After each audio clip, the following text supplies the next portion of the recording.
Hello बच्चों, एक बार फिर मैं आलोक कुमार आप सभी का आलोक फिजिक्स क्लास में स्वागत करता हूं। जैसा कि हम लोगों ने पिछले क्लास में बच्चों गुरुत्वाकर्षण के संदर्भ में बहुत सारे तथ्यों पर हम लोगों ने विचार किया था, जिसमें से एक जड़त्वीय द्रव्यमान और गुरुत्वीय द्रव्यमान भी था। उसका मैंने व्यंजक प्राप्त किया था और उसे अच्छी तरह से आप लोगों को समझाने का मैंने प्रयास भी किया था। तो चलिए आज उसी क्लास को हम लोग आगे बढ़ाते हैं बच्चों, और गुरुत्वाकर्षण के संदर्भ में एक नई चीज़ों को हम लोग जानने का प्रयास करते हैं, जिसे हम लोग गुरुत्व त्वरण कहते हैं। इससे पहले भी मैंने वीडियो में आप लोगों को गुरुत्व त्वरण के बारे में समझाया था, लेकिन आज हम लोग समझेंगे कि गुरुत्व त्वरण के मानों में किस किस प्रकार से परिवर्तन आ सकता है ना। उसमें बहुत सारे फैक्टर भी होते हैं बच्चों। तो चलिए आज हम लोग क्लास को शुरुआत करते हैं गुरुत्व त्वरण। तो सबसे पहले मैं गुरुत्व त्वरण का परिभाषा लिख देता हूँ बच्चों कि गुरुत्व त्वरण कहते हैं किसे हैं, उसके बाद हम लोग इसके मानों में परिवर्तन पर विचार करेंगे। तो सबसे पहला है बच्चों की गुरुत्व त्वरण। गुरुत्व त्वरण किसे कहते हैं? आप लोग अच्छी तरह से जानते होंगे बच्चों कि जब कोई वस्तु स्वतंत्र रूप से है ना पृथ्वी की सतह की ओर गिरती है या फिर पृथ्वी की सतह से दूर जाती है ना, तो पृथ्वी के गुरुत्वाकर्षण बल के प्रभाव में है ना, उसमें जो त्वरण उत्पन्न होता है उसे ही हम लोग गुरुत्व त्वरण कहते हैं। तो उसे ही मैं अपने शब्दों में लिख दूंगा। देखिए, जब कोई वस्तु है ना पृथ्वी की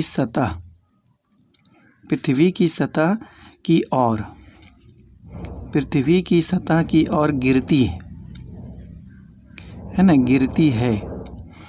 तो वस्तु पर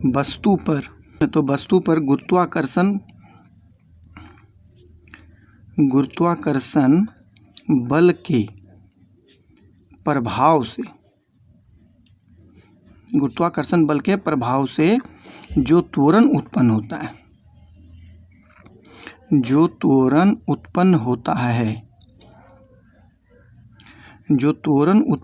है उसे है ना गुरुत्व त्वरण कहा जाता है।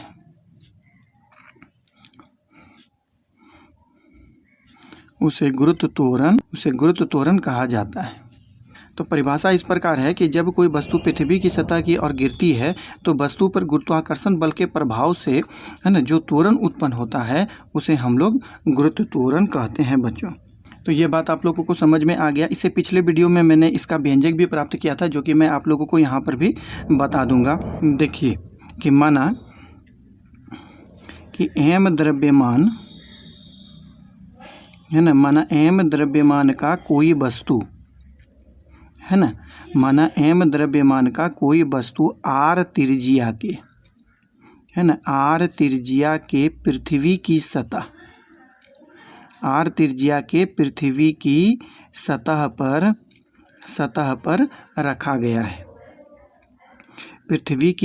पर रखा गया है, जिसका द्रव्यमान m है ना, जिसका द्रव्यमान कैपिटल M है।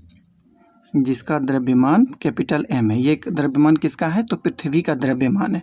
इस प्रकार है कुछ, ये पृथ्वी है, हम लोग इसका त्रिज्या r माने हैं, और यहाँ पर एक वस्तु रखा गया है m द्रव्यमान का, छोटा m द्रव्यमान का। तो इस द्रव्यमान के कारण वस्तु का कुछ भार होगा जो कि पृथ्वी के केंद्र की ओर काम करता है, mg है ना, और पृथ्वी जो है इस m द्रव्यमान पर एक गुरुत्व बल लगाती है, जो दोनों ही आपस में परिमाण में बराबर होते हैं। क्योंकि वस्तु का भार केंद्र की ओर होता है और पृथ्वी जो है इस m द्रव्यमान पर अपना एक बल लगाती है ना, वो दोनों आपस में परिमाण में आपस में बराबर होते हैं। तो यहाँ लिखेंगे वस्तु का भार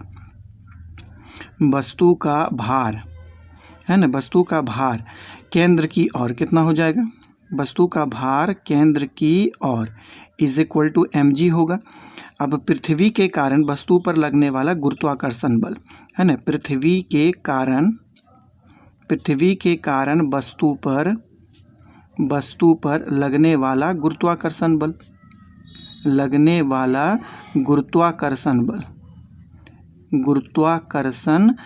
कितना हो जाएगा? आप लोग न्यूटन का गुरुत्वाकर्षण नियम पढ़े होंगे बच्चों, है ना। ये हो गया G और बाय हो जाएगा r²। इसको हम लोग यदि समीकरण 1 मानेंगे तो ये समीकरण नंबर 2 होगा। अब दोनों ही बल जो होते हैं परिमाण में आपस में बराबर होते हैं, क्योंकि दोनों ही बल पृथ्वी के कारण उत्पन्न हो रहा है। तो यहाँ लिखेंगे दोनों बल परिमाण में बराबर होते हैं, है ना, बराबर होते हैं, क्योंकि दोनों एक दूसरे से ही उत्पन्न होते हैं, क्योंकि दोनों बल एक दूसरे से ही उत्पन्न होते हैं, एक दूसरे से ही उत्पन्न होते हैं, है ना। जब तक पृथ्वी वस्तु को अपनी ओर खींचेगी नहीं, तब तक उस पर भार उत्पन्न नहीं होगा। और खींचती क्यों है? क्योंकि उस पर गुरुत्वाकर्षण बल लग रहा है। इसका मतलब है कि इस पर लगने वाला गुरुत्वाकर्षण बल के कारण ही वस्तु पर भार उत्पन्न होता है। इसीलिए मैंने यहाँ पे लिखा है क्योंकि दोनों बल एक दूसरे से ही उत्पन्न होते हैं। तो यहाँ पर क्या हो गया कि mg इज इक्वल टू हो जाएगा gm और बटा यहाँ पर होगा r²। तो ये छोटी m इधर से कट गया, कैंसिल हो गया, तो g इज इक्वल टू कितना हो जाएगा gm बटा r²। तो ये मेरा जो व्यंजक प्राप्त हुआ है वो गुरुत्व त्वरण का है ना। आप लोग यहाँ पर एक व्यंजक में जो है विचार कर सकते हैं, ध्यान दे सकते हैं कि ये जो वस्तु पे उत्पन्न गुरुत्व त्वरण g है उसका मान वस्तु के द्रव्यमान पर निर्भर नहीं करता है। तो लिखेंगे वस्तु में उत्पन्न गुरुत्व त्वरण, है ना, गुरुत्व त्वरण का मान, वस्तु में उत्पन्न गुरुत्व त्वरण का मान वस्तु के द्रव्यमान पर, है ना, वस्तु के द्रव्यमान पर निर्भर नहीं करता है, वस्तु के द्रव्यमान पर निर्भर नहीं करता है। इसीलिए यही कारण है कि जब हम लोग दो भिन्न द्रव्यमान के वस्तुओं को पृथ्वी की सतह पर गिराते हैं तो दोनों एक साथ जमीन की ओर पहुंचता है, जमीन की सतह पर मतलब पहुंचता है।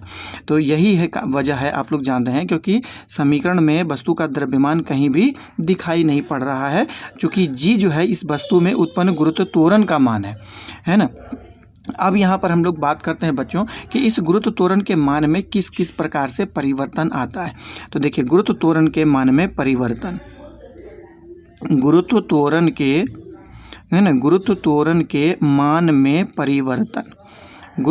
के मान में कितने प्रकार से परिवर्तन आता है?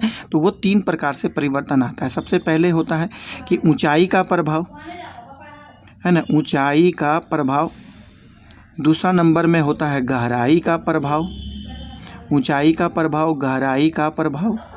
और तीसरा नंबर में होता है पृथ्वी की आकृति का प्रभाव। देखिए पृथ्वी की आकृति का प्रभाव, और चौथा नंबर में होता है पृथ्वी की घूर्णन गति का प्रभाव, है ना, पृथ्वी की घूर्णन गति का प्रभाव। ये 4 प्रकार से जो होता है गुरुत्व त्वरण के मान में परिवर्तन आता है। तो इसको हम लोग बारी बारी से हम लोग इसको देखेंगे बच्चों, है ना, कि किस प्रकार इसका परिवर्तन आता है। तो चलिए बच्चों हम लोग बारी बारी से इसका अध्ययन करते हैं कि ऊंचाई का गुरुत्व त्वरण पर किस प्रकार प्रभाव पड़ता है। तो चलिए हम लोग आगे बढ़ते हैं। तो अब हम लोग यहाँ पर देखेंगे बच्चों कि ऊंचाई का क्या प्रभाव इसमें पड़ता है। तो देखिए गुरुत्व त्वरण का, है ना, गुरुत्व त्वरण पर ऊंचाई का प्रभाव, गुरुत्व त्वरण पर ऊंचाई का प्रभाव, है ना। तो यहाँ पर पहले फिगर में बना करके आप लोगों को अच्छी तरह से समझा देता हूँ कि मान लेता हूँ कि ये r त्रिज्या का एक पृथ्वी है जिसका द्रव्यमान कैपिटल M है। ये r त्रिज्या है, इसका द्रव्यमान कैपिटल M है, और अभी वस्तु जो है पृथ्वी की सतह पर रखा गया है m द्रव्यमान का, है ना। तो यहाँ पर पृथ्वी का गुरुत्व त्वरण कितना है? यहाँ पर पृथ्वी का गुरुत्व त्वरण अभी g है। जब वस्तु को मैं h ऊंचाई तक उठा करके ले जाता हूँ, वस्तु को h ऊंचाई तक उठा करके ले जाता हूँ, तो यहाँ पर इसका गुरुत्व त्वरण का मान मैं मान लेता हूँ कि क्या है, gh। समझ में आ गया सारी बातें? तो चलिए इसको लिखता हूँ। देखिए माना, देखिए m द्रव्यमान का कोई वस्तु, है ना, m द्रव्यमान का कोई वस्तु पृथ्वी की सतह पर, है ना, पृथ्वी की सतह पर जिसका द्रव्यमान, है ना, जिसका द्रव्यमान जिसका द्रव्यमान कैपिटल M तथा त्रिज्या R है ना, जिसका द्रव्यमान M तथा त्रिज्या R है, पर रखा गया है, पर रखा गया है, पर रखा गया है ना।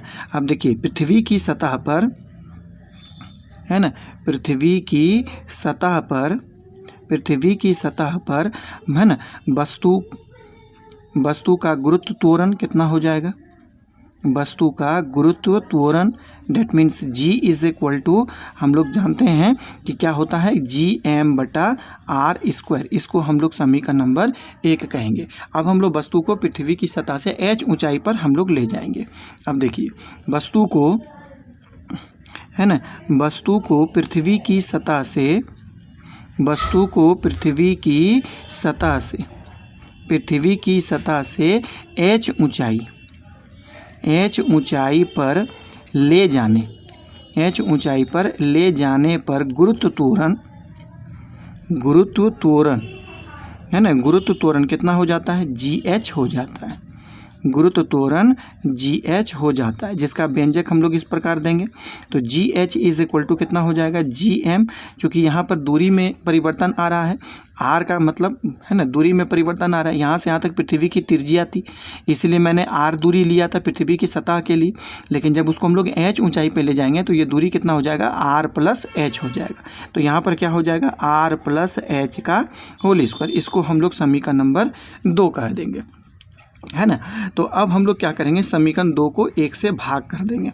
तो देखिए समीकरण 2 डिवाइडेड बाय समीकरण 1 करेंगे, समीकरण 2 भागा समीकरण 1 करने पर तो हम लोग करेंगे तो क्या मिलेगा, देखिए GH और बाय यहाँ पर G हो जाएगा। तो इसके लिए हम लोग क्या लिखेंगे, GM बाय ये हो गया R+H का होल स्क्वायर, और इस G के लिए अब हम लोग समीकरण 1 से व्यंजक लिखेंगे। तो ये हो जाएगा GM/r²। इसको सॉल्व करेंगे, डेट सिंप्लाइज ये क्या हो जाएगा, देखिए GH/G इज इक्वल टू ये हो गया GM/r+H का होल स्क्वायर, ऊपर में मेरा r² आ गया और नीचे में GM आ गया। तो GM यहाँ से कैंसिल हो गया, है ना। तो डेट सिंप्लाइज, तो देखिए क्या मिला हमको, GH/G इज इक्वल टू हम लोगों को यहाँ से मिलेगा r²/r+H का होल स्क्वायर, डेट सिंप्लाइज। अब नीचे वाले टर्म से हम लोग नीचे वाले टर्म से हम लोग r² को कॉमन कर देंगे, है ना। तो GH/ यहाँ पर G हो गया, देखिए r², नीचे से हम लोग r² को कॉमन निकालेंगे तो क्या बचेगा बच्चों, 1+H/r का होल स्क्वायर। तो ये r² ये r² कट जाएगा, तो that simplify GH/G is equal to यहाँ पर बचेगा 1+H/r का होल स्क्वायर। अब ये नीचे वाले टर्म को हम लोग ऊपर लिखेंगे, तो कैसे लिखेंगे, इसको हम लोग ऐसे लिखेंगे 1+H/r टू दी पावर -2। हम लोग जानते हैं कि किसी भी संख्या को ऊपर ले जाते हैं तो पावर ऋणात्मक हो जाता है। अब यहाँ पर हम लोग करेंगे बाइनोमियल थ्योरम का प्रयोग करेंगे। आप लोग गणित में है ना पढ़े होंगे, है ना, बाइनोमियल द्विपद प्रमेय जिसको हम लोग कहते हैं। तो यहाँ पे लिखेंगे द्विपद प्रमेय का प्रयोग करने पर, यूजिंग द बाइनोमियल थ्योरम, है ना, द्विपद प्रमेय का प्रयोग करने पर। यदि आप लोग नहीं जानते हैं तो आप लोग इसे अच्छी तरह से गणित में पहले पढ़ लें, है ना। पावर जो होता है नीचे चले आता है, इसमें एक बोलचाल की भाषा में हम लोग कह सकते हैं कि इसका पावर नीचे आ जाता है द्विपद, लेकिन और भी इसका जनरल फॉर्म आप लोगों को मैथमेटिक्स में मिलेगा पढ़ने के लिए।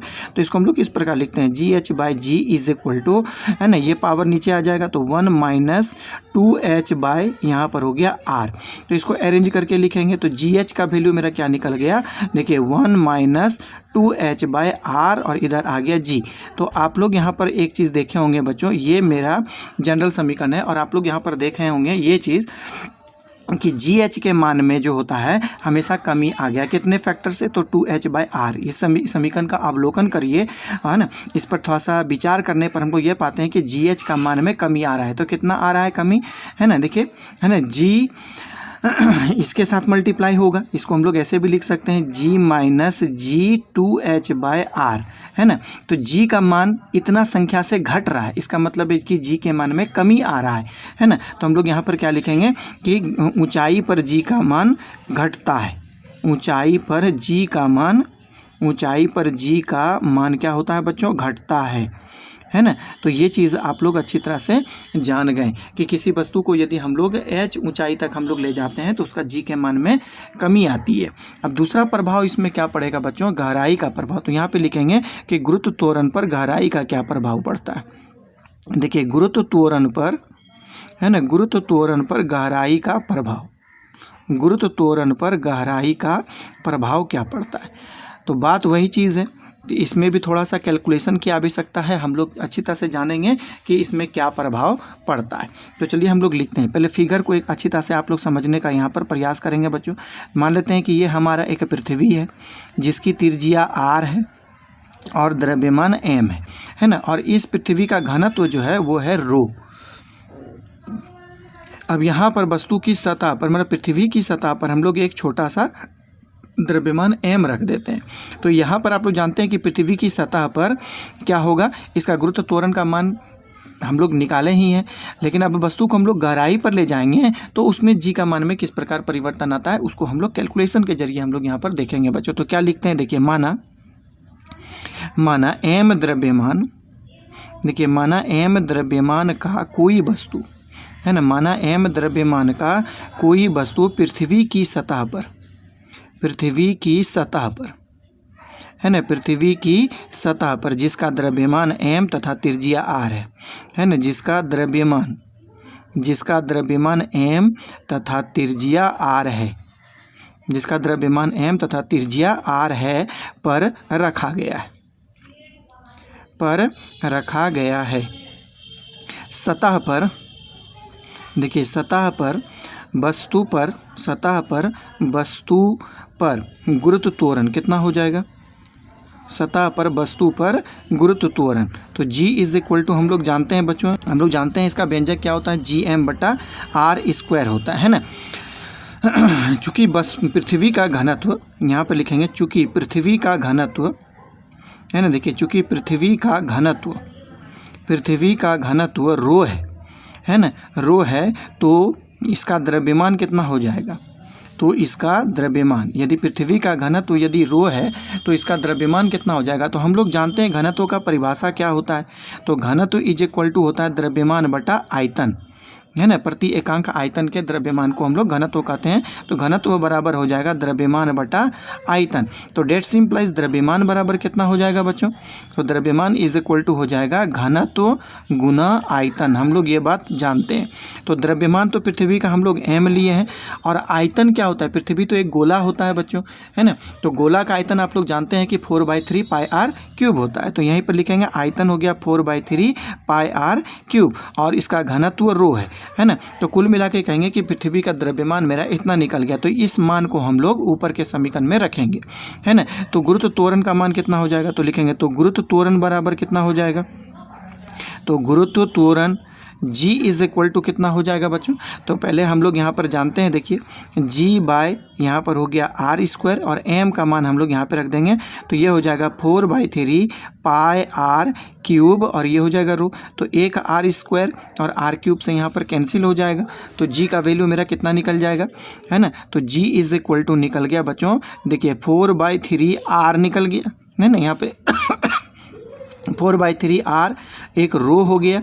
उसके बाद मेरा आ जाएगा यहाँ पर g, है ना, और कुछ तो टर्म बच नहीं रहा है। 4/3 पाई, एक पाई छूट गया तो यहाँ पर मैं पाई दे देता हूँ। 4/3 पाई r रो और g बचता है। इसको हम लोग समीकरण नंबर 1 कहेंगे। तो ये गुरुत्व त्वरण का मान पृथ्वी की सतह के लिए मैंने प्राप्त कर लिया। अब चलिए जब वस्तु को हम गहराई पर ले जाएंगे तो गुरुत्व त्वरण का मान क्या होगा हम लोग कैलकुलेट करते हैं बच्चों, है ना। चलिए हम लोग आगे बढ़ते हैं। एक बार फिगर में फिर से बना देता हूँ यहाँ पर, है ना। ये पृथ्वी है, इसका द्रव्यमान m है, घनत्व ρ है, त्रिज्या r है, और वस्तु को मैंने अभी यहाँ पर रखा था एक m द्रव्यमान का वस्तु। जब मैं उसको d गहराई पर हम लोग ले जाते हैं, देखिए जब वस्तु को हम लोग d गहराई पर हम लोग ले जाते हैं तो ये शेष भाग जो आप लोग यहाँ पर देख रहे हैं, ये वाला शेष भाग, इस पर, है ना, इस भाग के कारण वस्तु पर, है ना, गुरुत्व त्वरण का मान जो होता है उस पर नहीं पड़ता है। गुरुत्व बल का भी, उस क्षेत्र का गुरुत्व बल का भी प्रभाव जो होता है यहाँ पर वस्तु जो रखी गई है उस पर नहीं पड़ता है। सिर्फ किसका प्रभाव पड़ता है, ये। तो ये जो आप गोला देख रहे हैं, ये छोटा सा गोला देख रहे हैं, इसकी त्रिज्या कितनी हो जाएगी, ये संपूर्ण त्रिज्या आर है और ये इसको डी गहराई पे ले जा रहे हैं तो हम लोग डी से उसको माइनस कर देंगे। तो ये छोटा वाला जो गोला देख रहे हैं पृथ्वी का, है ना, उसके ही प्रभाव के कारण वस्तु पे अब गुरुत्व त्वरण का, है ना, मान उत्पन्न होता है। तो यहाँ लिखेंगे कि वस्तु को डी गहराई, है ना, वस्तु को डी गहराई पर, है ना, वस्तु को डी गहराई पर ले जाने पर, है ना, ले जाने पर गुरुत्व त्वरण कितना हो जाता है, जीडी हो जाता है ना, जीडी होता है। तथा शेष भाग के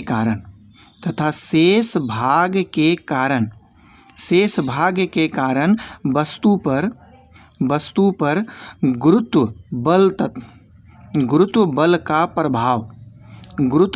का प्रभाव क्या होता है, शून्य होता है। गुरुत्व बल का प्रभाव शून्य होता है तथा वस्तु पर गुरुत्व बल, है ना, तथा वस्तु पर गुरुत्व बल सिर्फ, है ना, वस्तु पर गुरुत्व बल सिर्फ r माइनस डी त्रिज्या के गोले के भाग, है ना, गोले के भाग के कारण होता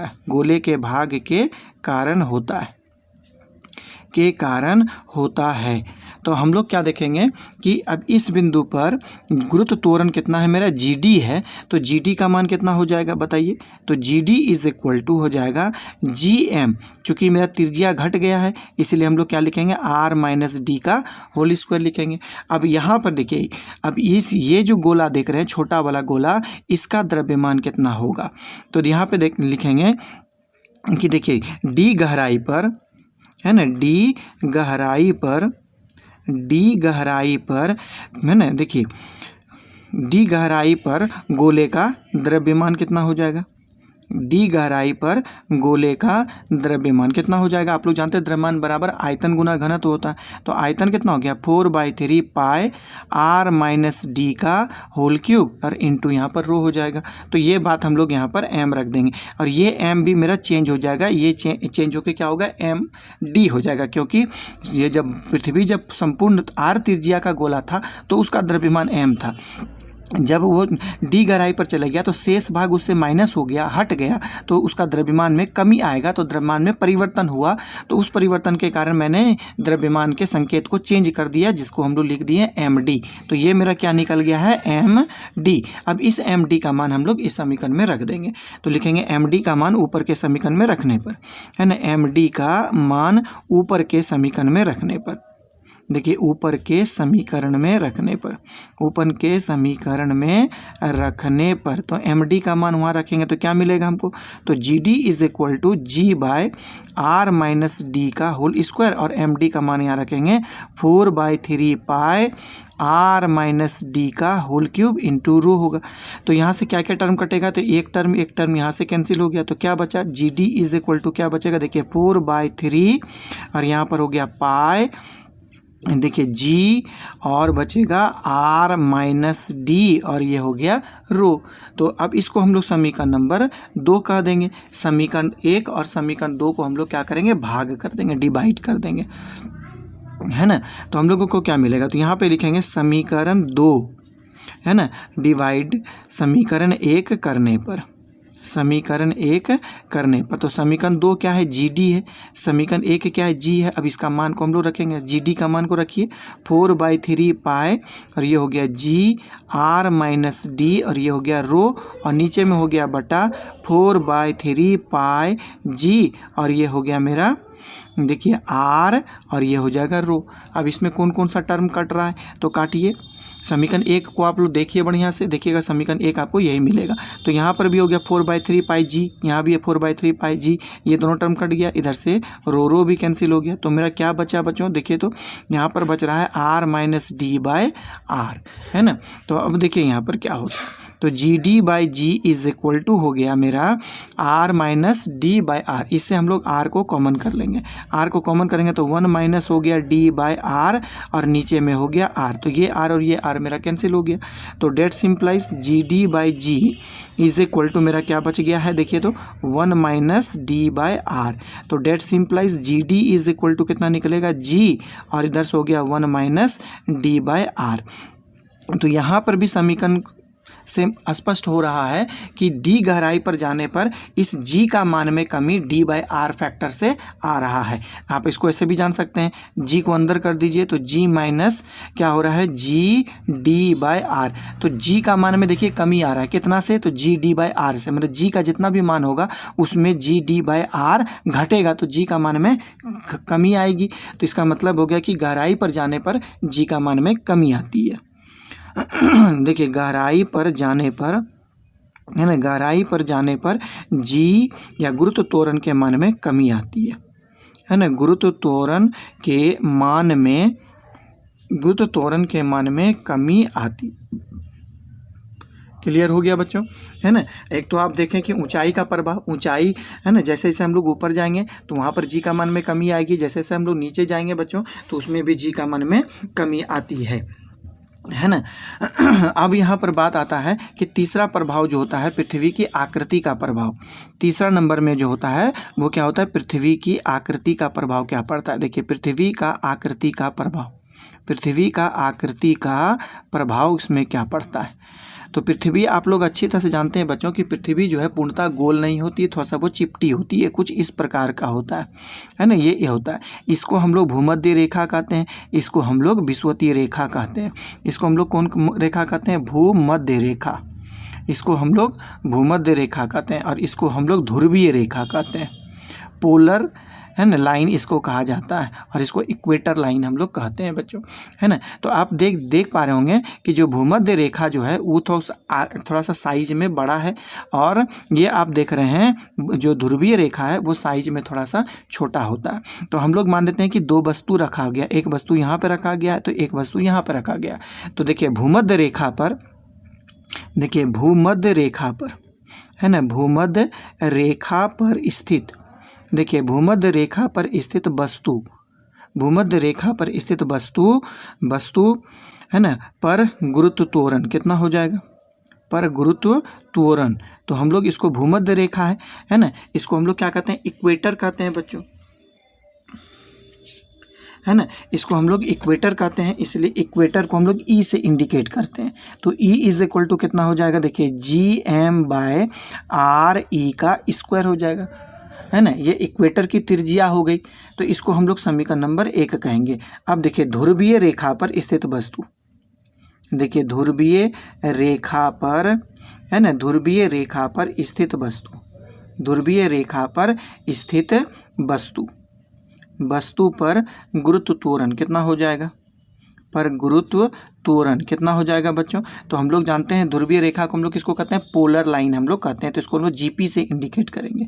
तो जीपी इज इक्वल टू कितना हो जाएगा, देखिए जी एम बाय यहाँ पर हो जाएगा आर पी का स्क्वायर हो गया, क्योंकि हम लोग जानते हैं कि त्रिज्या पर निर्भर कर रहा है नीचे में, तो ये इक्वेटर पर था इसलिए यहाँ पे इक्वेटर की त्रिज्या दिया, यहाँ पोलर लाइन पर स्थित था इसलिए इसको हम लोग आर पी से इंडिकेट किया। तो इसको हम लोग समीकरण नंबर यहाँ पर हम लोग 2 कहेंगे। अब हम लोग क्या कहेंगे बच्चों, थोड़ा सा गौर करिएगा कि आप लोग जानते हैं कि भूमध्य रेखा है ना, भूमध्य रेखा बड़ी है ना, तो भूमध्य त्रिज्या भी बड़ी होगी, तो मतलब आर ई बड़ा होगा। तो यदि नीचे वाला फैक्टर यदि बड़ा होता है तो ऊपर वाला फैक्टर छोटा होता है। आप लोग जानते हैं आर पी जो होता है, आप लोग ध्रुवीय रेखा जो देख रहे हैं वो क्या है, छोटी है, तो यदि ये छोटी होगी तो जीपी मेरा बड़ा होगा। ये व्युत्क्रमानुपाती संबंधित हो गया क्योंकि ऊपर का दोनों का फैक्टर समान है ना।